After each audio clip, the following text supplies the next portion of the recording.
Welcome back, everybody, to another episode of the Startup Junkies podcast. Thank you for tuning in, downloading, listening, watching, however you're consuming this wonderful podcast. We thank you. Today's episode is brought to you by Tiny Capital. Our friends at Tiny Capital partner with founders to give them a quick, straightforward exit that protects their team and culture. Are you an entrepreneur that's ready to sell your business? We'll give our friends at Tiny Capital a shout. They'll make you an offer within a week, close the deal within a month, and keep your business operating for the long term. You can get in touch with them at tinycapital.com, and they'll have some information for you in just a couple of days. So we thank them for their sponsorship. My name is Caleb Talley. I'm the Director of Marketing and Events here at Startup Junkie. I'm joined by my usual co-hosts, Matthew Ward and Jeff Emerine. Say hello, guys. Hey, good morning. We're really lucky today to have a friend and colleague and kind of somebody that is all about social impact that I've known for quite a few years now. It's Dr. Rogelio Garcia Contreras. He's the Director of Social Innovation and much more at the University of Arkansas. Inspiring story, which we'll get into, about some of how you came to this calling, I would say, in many respects, for what you do, and changing lives and figuring out at that intersection between venture and philanthropy, how to really make things better in the world. And so we're so glad to have you on this morning. Thank you, Jeff, and thank you, Matthew, Caleb, for the invitation. It's an honor. So talk to us about how, give a little bit of that background. I've known you for the last couple of years. I know a little bit of the backstory. I think it's really interesting as to how you got into this field. Talk to us a little bit about it. Sure thing. Well, I have a doctorate in economic development, and just as any other young faculty, I started to, try to teach classes around the field where I dedicated my years of academic career to try to gain some knowledge and expertise. And I started teaching classes around economic development. And very soon I realized that the theories that I was talking about in the classroom were not really matching many of the experiences that I have had the opportunity to live throughout my younger years, through different experiences that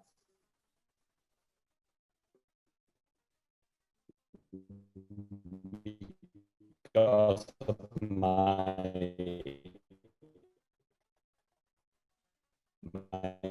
parents, I had the opportunity to talking about in the classroom and what in so much need and opportunities. So I started thinking that maybe it was probably a good idea to try to connect the classroom with that experience. I didn't know how, so I started reading, and I came across many different books from many different economic developers in the field that were talking about this work precisely, but the connection with the classroom was missing, right? So it was the opposite, I guess, till I found Dr. Mohammed Yunus' book, The End of Poverty.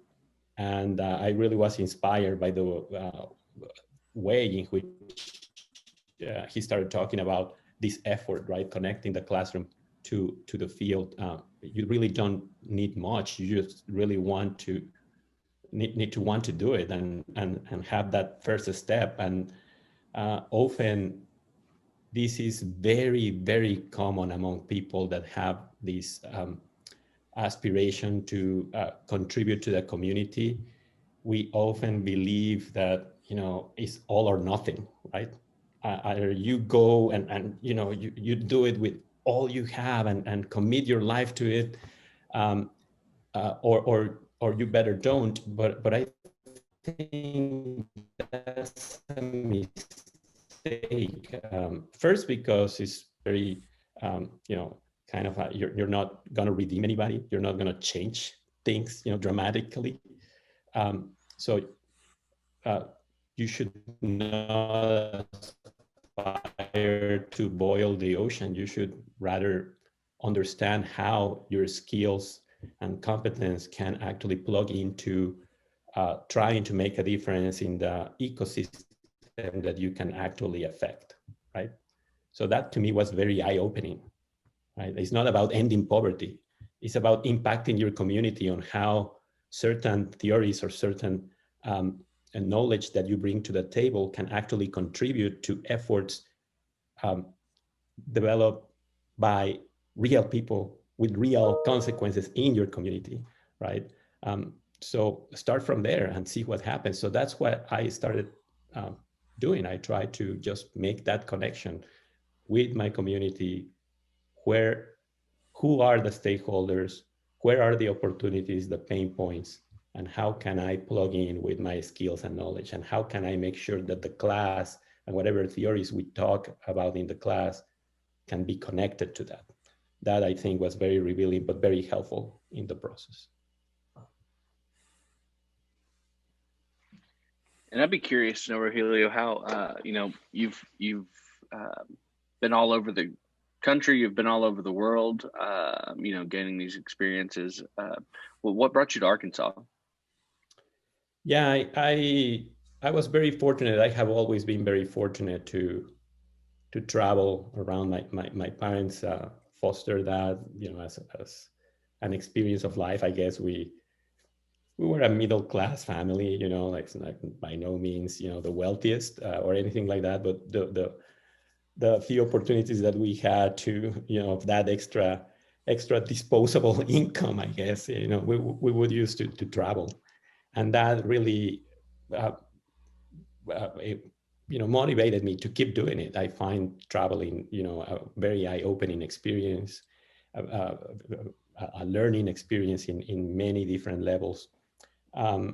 And a lot of the work that I started doing at the University of St. Thomas, where I previously was, had to do with the development of small business operations in very marginalized areas around the world. So I started traveling to places that you would normally think you would travel, right? And I noticed that there was something in common in all these places, whether it was Tanzania or Malawi or Turkey or India or any country in Latin America, or, wherever I was, poverty looked very much the same, right? There was a constant, there was a common denominator. There was a cycle, in which people were somehow trapped. It's very difficult to get out of that cycle. It's a vicious cycle that really makes very difficult, if you are trapped in it, very difficult to see what are the mechanisms that could help you get out of that. So I started paying more and more attention to going back to the origins of my teaching, right? To the community where it was immediate, like for me, right? Like, because one thing happened. I'm going to get to your question, Caleb, but one thing happened here. When I started working with the community, local community, very soon at the university, there was this hunger in economic development courses to think, hey, but we got it right here, right? Let's go and develop other corners of the world where the need is much deeper and more eminent. So I fell into that. I call it now a trap, right? Because, we in Western institutions, we tend to believe that first we got it right, that we know how to do it, and that we, it's just a matter of showing others how it should be done for things to change. And to a certain extent, because I was in Houston, very cosmopolitan city, the program started having, I founded a microcredit program at that institution that became a social enterprise program, started having a lot of publicity and all that. There was a lot of supporters of the program that were not from Houston and wanted to take this program to their countries, their country of origin, with different stories, different regions, around the world, with different projects connecting women coming out of prison, indigenous women that were victims of human trafficking. So there was always a story. There was always this temptation to go and connect with these community partners. Some of the projects were successful, some others not.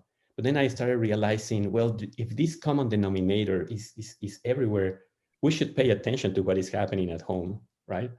And that brought us back to projects in Houston. And then I started looking into what was missing here in relation to what was missing in other corners of the world. And what is interesting is that despite the fact that there's a lot of infrastructure and a lot of resources in this country, the cycle of poverty and this vicious cycle remains somehow the same, right? So to me, that was very interesting. So I started doing some research as to how could we actually channel these resources a little bit better. And I encountered the work of Dr. Carol Reeves because I was interested in really generating viable businesses, with infrastructure and the resources that we had here. And I encountered that work. I started following her work, and really, she was not doing necessarily social entrepreneurship, but I was interested in the methodology that she was following, and I was interested in what she was doing to start businesses from scratch with so much success, right? So one good day, I noticed that the University of Arkansas was looking for a director of social entrepreneurship, social innovation. And I, without really any other aspiration but to get to know Carol, I applied. And I never really thought that I was going to get the offer. But when I got the offer, it was very good news because I discovered many things about Arkansas that frankly I didn't know, right?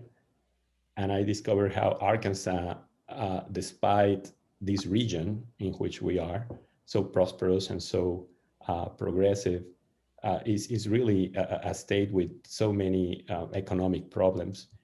And I was interested on doing that kind of work again, right? No, let's bring our skills and our knowledge and our 2 cents to the community, right, at home. So long answer to your question, but that's the reason. Well, were you able to meet Carol Reeves? It was successful, I'm sure, I guess. It was intimidating for me. Still is, I guess. But no, I think, I very, very thankful of Carol in many, many different ways. Yeah. No, and a lot of us are. I mean, she's been catalytic to so many things that came from the university and beyond in the community, and in some ways, meeting Carol, given what we do, is like meeting Nick Saban. I mean, she was a masterful coach, and truth be known, when I first came to the university in the technology licensing office, I'd introduced myself and said that I was a serial entrepreneur because we don't have a lot of people that have been operators that have actually built things that would be. That was at the very beginnings of some of the things that we got involved with Startup Junkie and other things. So Carol's had a big impact on a lot of us, for sure. And Rogelio, something I'd be curious to hear more about is the Social Innovation Challenge. Yes, sure. Well, the Social Innovation Challenge is an effort to promote basic principles in social entrepreneurship as effective tools to optimize and scale cross-sector collective impact strategies that may allow us to do more with less for more, I guess. So I think, I mean, definitely there is a problem balancing profit and purpose, and we really need to be careful about strategies that promise this with very little pain. I think that's misleading, and that is a problem within the social enterprise movement. But in general,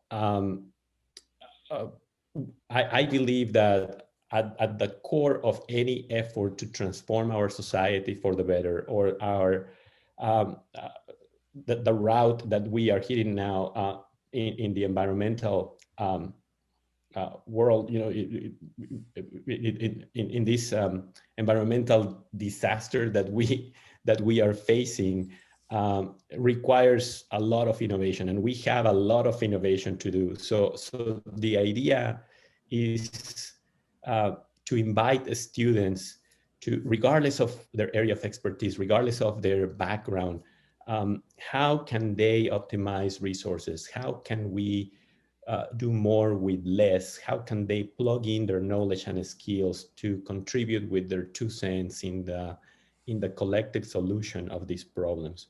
So I believe social entrepreneurship is the art of optimizing existing resources. It's a movement that demands from us reconsidering our priorities as a society, reconsidering what does progress mean, what does development mean, and really start measuring the variables that matter, the ones that will allow the sustainability of our economic activities to be sustainable. So although social entrepreneurship has become a very popular rallying point, in my opinion, tragically, for those trying to improve the world, right? Solutions to these kind of complex problems never come easy, right? No matter how imperfect or dysfunctional these solutions might be, the fact is that they never come easy. They never materialize easy. And the ones that are minimally successful, that are moving the needle in the right direction, historically have come from the nonprofit, the private and the government sectors align with each other, right? This multi-sector collaboration. So it's also, the challenge is also an invitation to think of business and entrepreneurship as as one more link in the chain, right? One more link in the chain of organizations that can actually help us face these monumental problems. So by inviting the students to take a look at these problems, to try to understand these problems, and try to come up with viable solutions in ways that, well, I see an opportunity here based on the skills I have, based on the interest I have. So I'm going to try to plug in here. It's not going to solve the overall problem, but hopefully, if we implement, if we track impact, if we assess this impact, we may determine, are we on the right direction? So I think that's the core of what the Social Innovation Challenge is all about: awareness, an opportunity to get involved for those students with an entrepreneurial spirit that want to channel this spirit into impacting our world in a positive way. I'm going to ask you an unfair follow-up to that, and it's a question I get asked all too often, which I seldom have a good answer for. You've been doing this a while now. What are a few of the really coolest innovations you've seen come from this, where it's something you think could stick? And I'm not asking you to tell which is the favorite of your children necessarily, but what are a couple of 2-3 things that you think is pretty cool and pretty eye-opening that have been worked on? Yeah, I would say that first of all, to some extent, yes, you consider this to be your children and your babies, but it works a lot better when you realize they are not, right? And when you realize that it's about creating a movement, and the more students get involved, the more students are aware of what's happening and want to be part of this, the better off we are. And I tell students, it doesn't have to be perfect. The proposal doesn't have to be perfect. They just have to be real, viable, concrete. Understanding the problem is super important. So to address your question, Jeff, I would say that of every time we conduct this exercise, whether in the classes or through the Social Innovation Challenge, um, I would say that 80% of the work has merit, right? And some of our community partners, I should say most of our community partners, see this merit and value this merit. And this is why, in my opinion, many of them, not all, but many of them want to continue working with us. But maybe 15% are not that good and 5% are really good. So of those that are really good, that would be innovations that I would say, well, this is something that is really cool. The first or second year of the Social Innovation Challenge, there was this team that won in collaboration with Rockline Industries to with a study and an innovation around handling the wet waste that Rockline produces and repurposing this wet waste into further use for a different industry. So that to me, obviously, is a proposal, is a strategy. You may follow up there are certain steps, there are certain requirements that need to happen, all these. But that is one that till this day, when I talk to Brett Scroggins, our partner at Rockline, he says, well, we're now in this phase, we're trying this now, and it's essentially making sure that we handle we repurpose that amount of waste and we don't send it to the landfill. Another initiative just happened last semester, for instance, with the city of Fayetteville, in a very clever innovation that a group of students put together to reduce the amount of food waste and create awareness around food waste in the city of Fayetteville through a to-go box that has this QR code that will provide awareness and incentives to those that are concerned about food waste in our city, information on the dramatic circumstances that we experience around food waste, all the negative impact that this has on society and the environment, and at the same time creating incentives for both the customer and the restaurant owner to make sure that as a community we all pitch in this effort. What else? There's in the many different initiatives that students have developed throughout the years, there are bits and pieces that different community partners have adopted. Just yesterday, for instance, I was having a meeting with the Diversity and Inclusion Office and the Procurement Office of the University of Arkansas with a project that they have around increasing the number of minority-owned businesses that become vendors of the university. And we were discussing two initiatives that two different teams proposed this semester for that office. And although these initiatives didn't win the challenge, one of them wasn't even part of the Social Innovation Challenge, is an example of initiatives that have so much merit that our partners say, okay, yes, I wanna try this. How come I didn't see this? So low-hanging fruit. Let's try this innovation. Let's implement this strategy. Let's go to the next step. And that's what generates. And students actually, they see the impact of their work, and it changes. It changes the way in which they conceive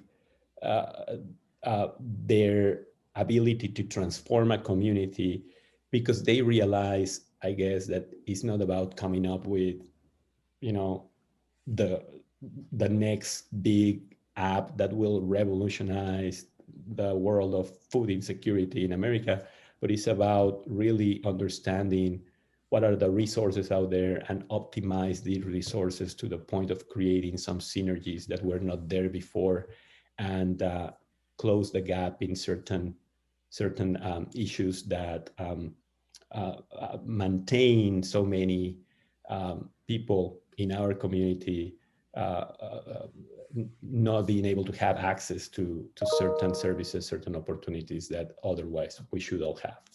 So the thing that's interesting about all that, as I was reflecting on what you were saying, is the advantage students have is they don't know that something they're about to undertake is impossible, and so they just go out and try to do it.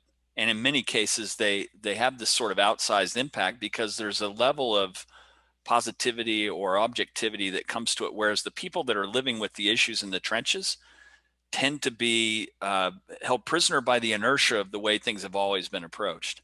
And that's one of the things that I think is kind of magic about what you do, is it's just applying good problem solving and creativity to unique ways of looking at some of these issues that people that are subject matter experts would never think of because they're too close to it. Thank you, Jeff. Thank you for mentioning that. I think that's exactly what we're trying to do. But there's something really interesting here that happens in the classroom that I don't know. Maybe you, in your experience as a classroom, in a classroom, you have noticed as well. But when inviting students to think,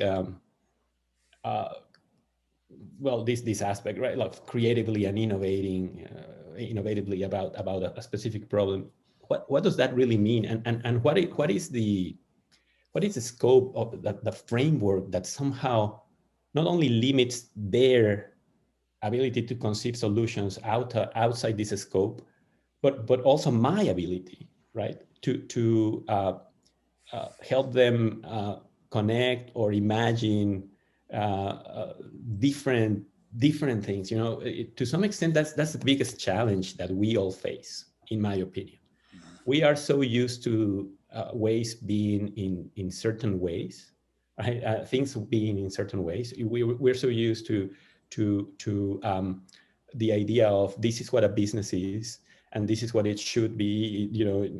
Along the way, these are the steps that you should take, and all this. That sometimes that methodology that is no doubt useful, right? The customer discovery process, the idea validation, all these is at the same time, could become at the same time precisely the reason for which we don't see other things. So to me, is key to this process of innovation, the diversity that we are exposed to. And this I say not only in socioeconomic terms, not only in ethnic terms or anything like that. I mean in also in sociocultural terms, right? What are the other trains of thought out there that are advocating for a more sustainable economy? What are the trains of thought out there that are advocating for a circular economy with their pros and cons, right? Because right. no model is perfect, but I think we need to procure that. And sometimes in my experience in the classroom, sometimes that creates a lot of anxiety among the students, right? Sometimes it's like, wait, like, no. I mean, that sounds either the response is very,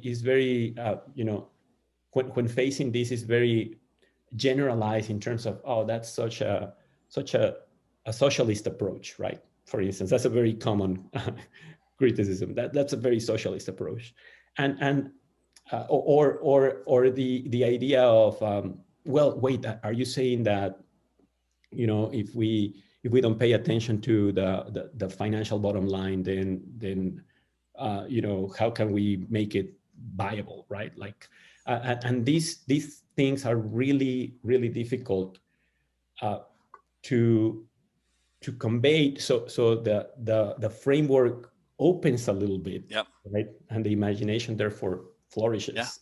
Yeah. And unexpected ways. and candidly, the whole premise behind Startup Junkie and what we do at Startup Junkie and the Conductor as a social venture, if you will, is a really bizarre revenue model. I mean, our clients pay for nothing. Yeah. And there's third parties that pay for it because they realize that long term there will be economic impact with new ventures created, with people having the tools to be successful.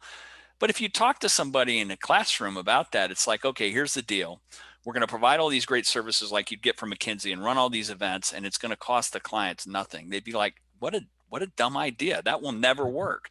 And that's why I joke sometimes to say it's an unsustainable business model we've sustained for 13 years because we weren't constrained by that box. We knew that we couldn't build a successful enterprise on the backs of people that had no money at the outset, which is every startup founder you'd ever want to run across. And so that idea of thinking differently, it can also apply to the revenue model as well. You don't have to be constrained by traditional thinking. I think that's a extremely good point. So I know Matthew and Caleb have got questions that I have been dominating the airtime here. So jump in, guys. Yeah. So, in running those events, like our Idea Fame pitch competition, especially when we kind of, some of the ones that we've had that were specifically for students, and then our engagements with, we did some programming with the Girl Scouts and some other, youth related projects. And it seems like when you're dealing with students, they're more focused on social innovation and social entrepreneurship projects than their older counterparts. And that's got to be encouraging, I would assume, to see, the next generation of people that are interested in entrepreneurship are so interested in social entrepreneurship. It is definitely encouraging. I would say that it's also dangerous. And let me elaborate on this. So balancing profit and purpose is not an easy thing to do, right? It is already difficult to try to come up with a business that is profitable in the first place, and then thinking that you will also have a double or triple bottom line, that you will also have an impact and fulfill your purpose with tremendous success, with actual mechanisms, key performance indicators that you can actually say, we're tracking this indicator and this is how this initiative is actually moving the needle on X or Y problem. It is super difficult, right? So the field is full of win-win strategies that promise to be able to do this with no problem. If only you dedicate yourself into this, if only you tap on the right impact investor, and you if only you follow this or that recipe, and to me that's a little bit misleading.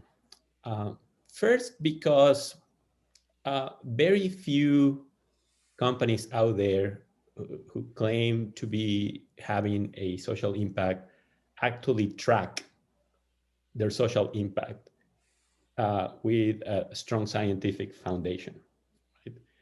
Right? As you try to, you might be successful fulfilling a purpose, but as you try to scale this success, the purpose starts diluting, and starts diluting simply because in order to scale, you need the money. When you bring the money, you need to answer to certain interests and certain shareholders. And if these shareholders are not as patient as they promised they would be, things can get rough. And then you need to make a choice, right? And you need to prioritize. So part of the intention here is also to make sure that the students know that.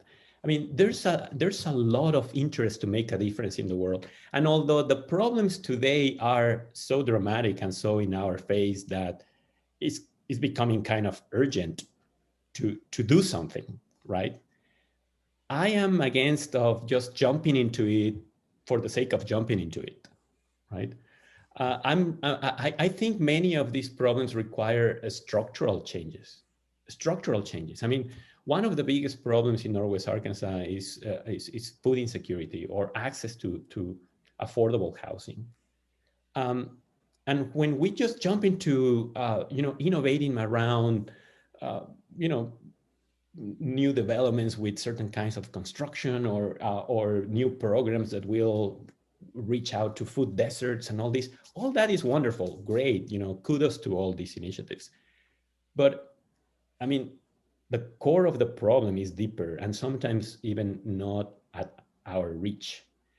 And bringing awareness of the problem is one thing, but thinking that you're going to be able to move the needle without actually having the rest of the ecosystem changing or impacting the rest of the ecosystem or bringing the allies that you need is going to be very difficult. And thinking that you're going to impact the system, making a business that will then scale to other communities and all that, so we need to be very careful. We need to be very careful on what is possible, what actually works, what it will take for it to work, how are we measuring impact, and what do we call value? What is our value proposition really, right?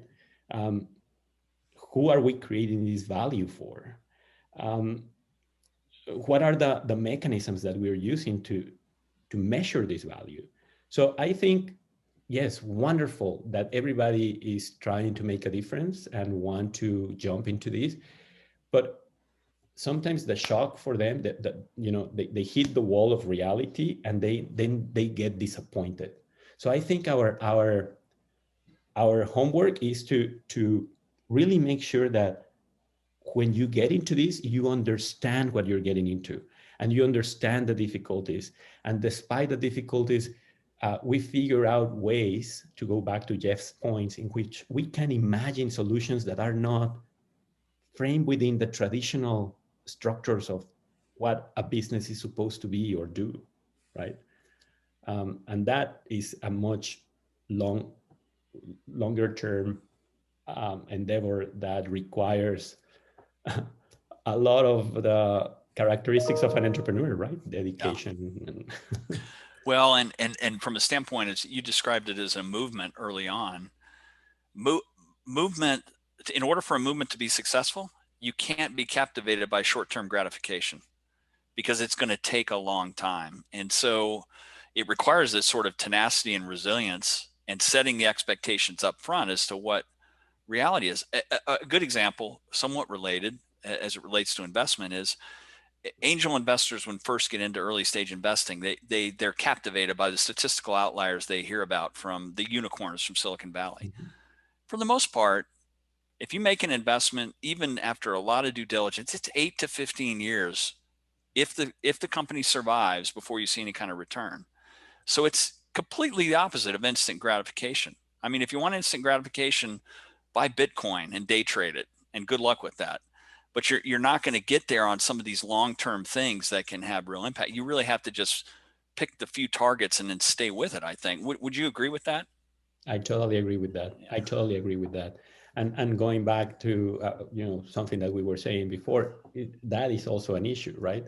I mean, when we invite students to take a look at these issues, one is like, okay, kind of the all or nothing. Then is the idea of let's transform the world and let's go for this. Yeah, let's do it.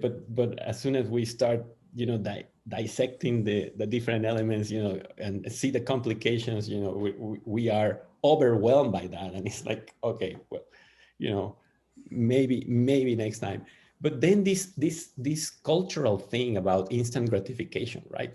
Like, it should work, and it should work now, otherwise it's a failure, right?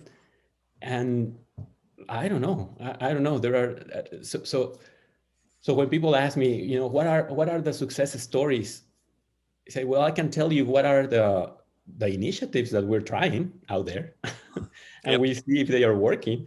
But to call that a success for the context of the class or the challenge, maybe, but for the context of the impact in the community, we're still a long way to go and to determine that, right? So I think you're right on, Jeff, in that point. You know, part of the thing that people don't understand about even project-based and community engaged education is you're really trying to change behaviors and minds, and that is one of the outcomes, right? I mean, you've given a new set of tools, a new way of looking at the world. You're probably not going to have very many projects that actually manifest into really material changes, but you've infused this mindset to where the students that go through that process are going to look at things differently. They then have a set of tools where over time they're going to be able to make real change, even if it's not on the specific project they worked on. And that's one of the things that we constantly have to communicate in teaching entrepreneurship in general is we're going to get people out in the world. They're going to try some things. The first thing that they come up with, even if it's well vetted, is probably not going to work. The odds are against you, but you're going to have a set of tools and a way of thinking about things that will be useful and helpful. And that's ultimately where the movement, I think, manifests in a positive way. I agree, Jeff. And I think that even, I mean, this effort, let's say, I mean, how many of the students really that take these classes or experience the Social Innovation Challenge or any other efforts, you know, like Matthew knows we are working on a social impact consultancy project, which, by the way, Matthew came up with a even, you know, cooler name. It's pretty cool. You know, consulting for people, planet, and profit. But you know, what, regardless of the experience that they connect to, I mean, many of these students will not become entrepreneurs in the sense, in, you know, the traditional definition that we give to the word. But they would have encountered these experiences, and they would have encountered these tools and these mechanisms. And I think someone making decisions, you know, a corporate executive making decisions at companies as powerful and influential as Walmart or any of the suppliers, or, you know, it's like, you know, those decisions matter and matter a lot, right? And they impact the world. So I'm an optimist in the sense that somehow the movement is the product of the need that exists out there in our world of facing the urgency of many of the problems that continue to affect us and threaten our future, right? So I'm an optimist in the human spirit and resilience to come up with solutions down the road that address these issues. But it is imperative that we all are aware of the magnitude of the problem, but we also are aware of how we can connect, especially those of us that belong to the minority of this world with a college degree, a true minority in the world. You know, with this kind of information and this kind of education, how can we really contribute to leave the world better than how we found it? That's all, regardless of what you end up doing professionally for living. Yeah. Well said. And Rogelio, this is, I guess, the part where we start to land the plane. We like to end with a question for our guests that, you know, ask them to look back and if you had the opportunity to give your younger self some advice, whether it's before you came here to Arkansas or, you know, when you started this journey from the very beginning, you know, what kind of advice would you give yourself? That's a loaded question. That's why we ask it. I